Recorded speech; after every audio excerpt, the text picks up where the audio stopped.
Baby, Sutton said, all my life I had to fight to be viewed as a philanthropic rich white woman. And now be damned if I let Erika Jane ruin this for me. I got my notes. I hope y'all got yours. Let's get on into it.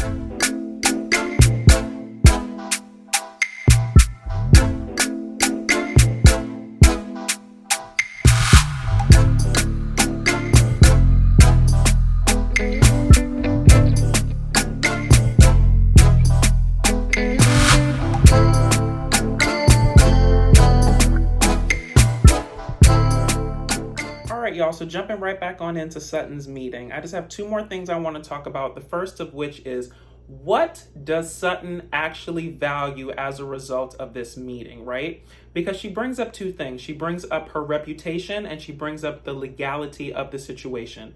And my Iyanla spirit of discernment is telling me, y'all, that her reputation is actually the driving force behind how she's operating in this meeting, right? There's a saying that I really, really love, and I use it from time to time to help me to make decisions, because sometimes I can be very indecisive, but it pretty much goes like this. When you know where your values lie, there's no such thing as a hard decision, right? And so if we apply that to the situation, if Sutton's value is in her philanthropic work in terms of, you know, how she's viewed in the community, how she helps people, her status as a rich white woman down to these damn boards that she's on and the charities that she, you know, deals with, then I don't think it's wrong for her to put that first versus trying to support Erika. Hell, to Sutton's point, Ruth Madoff ain't got no damn friends, okay? And I'm not saying that Ruth Madoff is going to be Erika's future. I'm just saying if we're gonna, you know, compare crimes or compare, you know, the women behind the men of the crime, people just really don't like to be associated with scandal, right? So time will tell if Erika will bounce back from this, but just in the interim, from Erika's own admission, people have already started leaving her one by one, right? And that's because, like I said, people don't like to be associated with scandal, okay? You may be innocent, but the logistics and the optics of it, no one wants to be around it. It's not something people want to be associated with. So listen, Sutton, if what you value in the situation is your reputation, then I think it's okay for you to take a step back from Erika, but you need to be confident in that assessment, and you need to walk your walk and you need to talk your talk, right? You can't hem and haw, you can't have it both ways. You have to pick a position on the matter. Listen, quiet as it's kept, apart from Crystal, you have known Erika the least. So I don't think it's out of the realm of possibility for you to walk away and not really, you know, support it. You can support Erika from afar, okay? Support her from afar, but in public, you have your defined sentiment on the issue and you go from that, okay? But you got to pick a side and you got to stay consistent, because otherwise you turn out to be wishy-washy, and no one likes a wishy-washy friend. Now, Sutton did bring up a good point in terms of talking to the ladies regarding Tom's issues. Did they start 3 years ago or did they start 10 years ago? And I think that it's a pivotal question because it really speaks to character, right? If the issue with Tom started 3 years ago, then it directly coincides with his accident where he hit his head, right? So his judgment was impaired. He can't make, you know, correct decisions because of the injury that he sustained in this accident, because Erika said it was severe. And that makes sense, okay?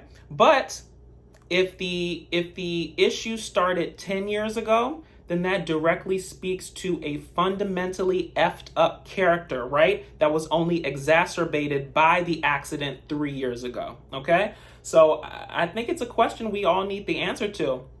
Is he fundamentally effed up, or is he, you know, situationally impaired by the accident 3 years ago? So neither outcome is good, but if his judgment making is impaired solely by the accident, it does work in his favor a bit more than being fundamentally effed up 10 years ago and it being just exacerbated by the recent accident. So I guess time will tell if we'll figure out how that situation goes.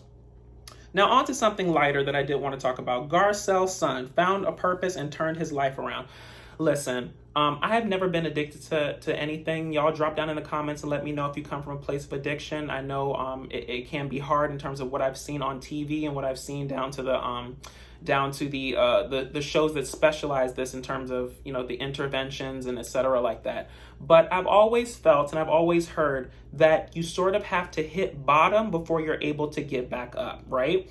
And so everything that, I think his name's Oliver, everything that Oliver went through, it had to happen, right? He had to hit bottom before he got back up. And I think in order to get sober, you probably have to first off, you have to hit bottom, right? Second off, you have to have a reason to stay sober, right? And that has to come from within. It can't come from any external things. You have to want it for yourself. Nobody can want it for you, right? But I think what also helps is having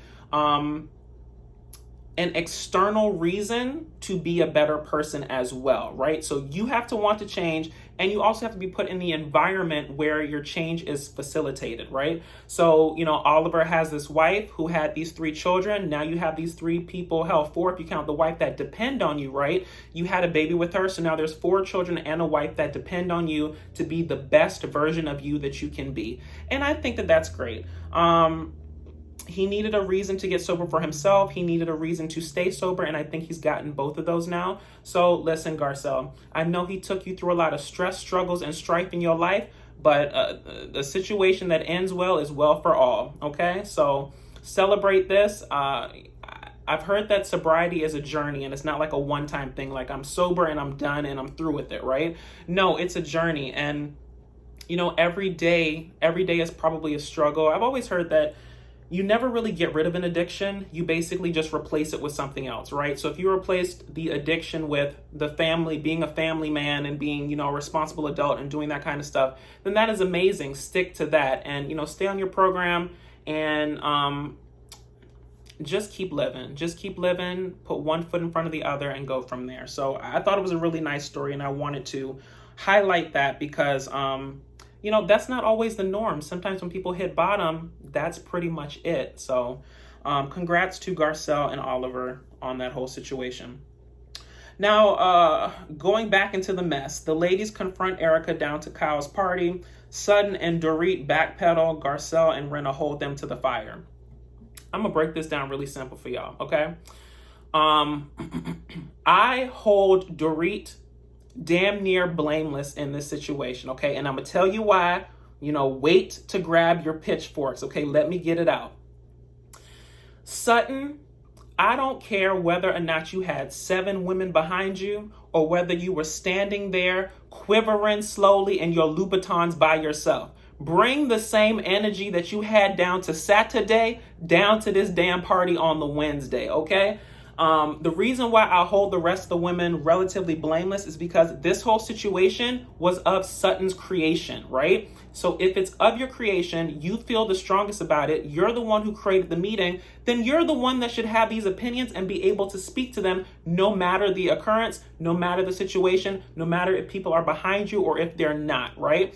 The problem is that Sutton had these opinions, but she did not want to stand in her truth by herself, okay? Listen, sometimes when you have opinions, it's going to be uncomfortable, but you have to know that you have to stand in your truth by yourself, because how the hell else are you going to expect other people to follow you if you can't stand in your own truth consistently and by yourself, right?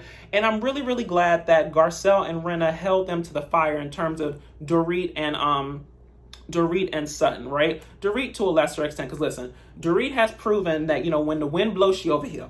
When it blow again, she over there, okay? And Dorit did a cost-benefit analysis in that situation. He said, this is not my fight.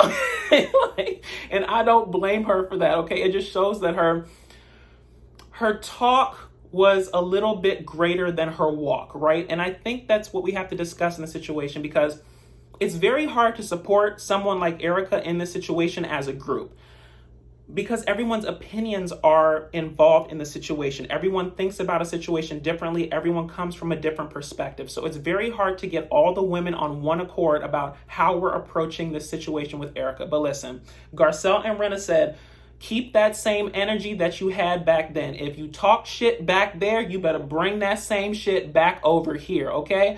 And there's something to be said for that. Be consistent in your messaging. Do not backpedal. I'm giving Dorit a pass because and only because this was Sutton's creation, okay? If this was a plan jointly hatched by Sutton and Dorit, I'd hold her much more to the fire than I'm holding her. But honestly, y'all, Sutton had the strongest opinion. She should have done the most talking, and that's how I feel about it. So drop down in the comments if y'all feel the same, or if you feel that Dorit threw Sutton under the bus. Let me know. Okay, the central problem of the situation. I would honestly say, y'all, one of the main issues here and why there's going to be a disconnect between Erika and the girls is that these women come from a perspective and a lifestyle of leisure and wealth, right? So they don't really know the other side of society in terms of the legal issues, the drama down to the courtroom, you know, scheming and stealing from Peter to pay Paul and all this. Like, they don't know anything about that, right? And so what do you do when you don't know information? You try to learn, right? And so in order for them to learn, they have to reach out to their husbands, their friends, lawyers, talk to each other, right? And to Erika, if you put yourself in her perspective, if your friends are having meetings about you without you, talking to lawyers, trying to figure out this, that, and the third, you know, cross-referencing articles, going down to the internets to make their damn decisions, you know, it can seem like they're being a little bit disingenuous, like they're being shady, but in complete honesty, they're just trying to get as much information that they can so they can make an informed decision regarding you, okay? And to be completely honest, y'all, Erika does not make it easy to support her, okay? And part of that is because of who she is and her own creation, and the other side of it is just the nature of the legal system in general, okay? Erika's answers are short, they're not exactly direct, and they can be viewed a little bit cagey, but if you think about it, her answers on this show have to be that way because of the nature of the legal system. If she says too much, this becomes Exhibit A1 down to the damn courthouse, okay? If she doesn't say enough, y'all say that she's being cagey and shady and holding out information and you don't believe her. So to be completely honest, she's in a catch-22 situation. Either way leads to the damn courthouse, okay? And either way leads to y'all not really believing her and not rocking with her. So it's a horrible position to be in. You know, I guess the worst position to be in is actually Erika, since she's, you know, living through it and stuff. But it's really hard. I don't know how I would react in the situation, okay? And I pride myself on being a very reasonable and rational person, and I think it would depend, honestly, in how long I knew Erika, right? Because if I was like Crystal and I just met you, girl, good night, okay? You go down to that courthouse by yourself, have you be walking the Green Mile by yourself, okay? But if I've known you for 6, 8, 10, 12 years, then that would give me a little bit of pause and try to, you know, let me give you the benefit of the doubt before I make a summary judgment on you. But like I said, the women don't know what they don't know, and them trying to glean information from, you know, sources is not necessarily them being disingenuous. They're just trying to find information to be able to support you the best way they know how.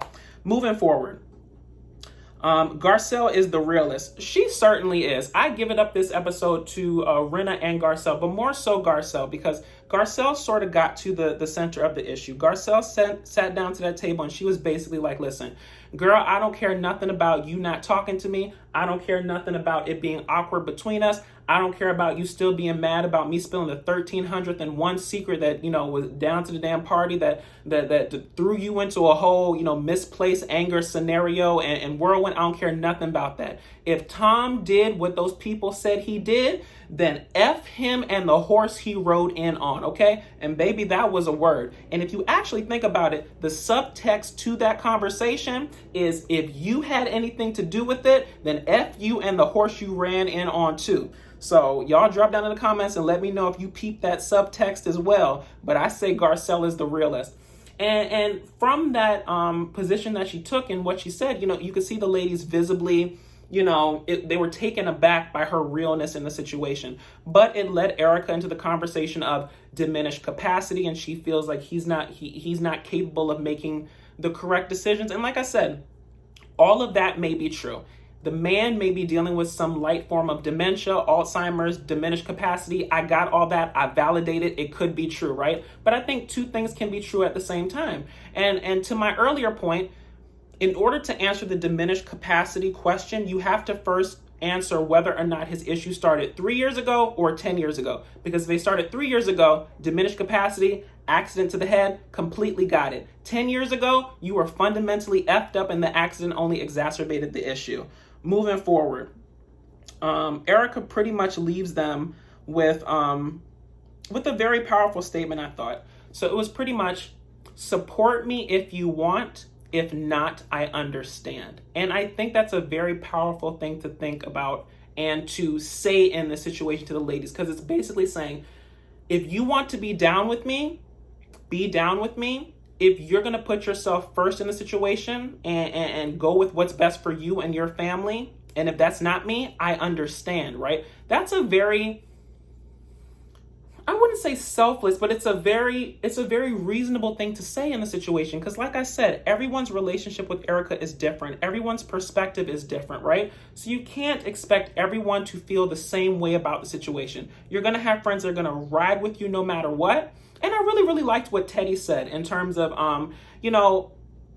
I can only go off of what my friend tells me until I get information to the contrary down to the courthouse. So that's why I said in the last episode, let Erika and Tom have their date in court. Let this play out, right? I think there's a way for all of you to support Erika privately while publicly saying, I support my friend, but I'm waiting until the actual judgment, and then I'll make a summation on how the relationship with her is going to go. I think that's a fair assessment, right? When you're dealing with a situation that deals with cancer patients, orphans, widows, it's very hard to say, she didn't do it. She didn't do anything. My friend wouldn't do that. Money changes people. Money causes people to do a lot of stuff. And like I said the last episode, I do not believe that Erika Jayne is the mastermind of this situation, but I believe that she may be complicit and that she didn't do her due diligence as well as she could have, right? And I think I'm just going to leave it at that.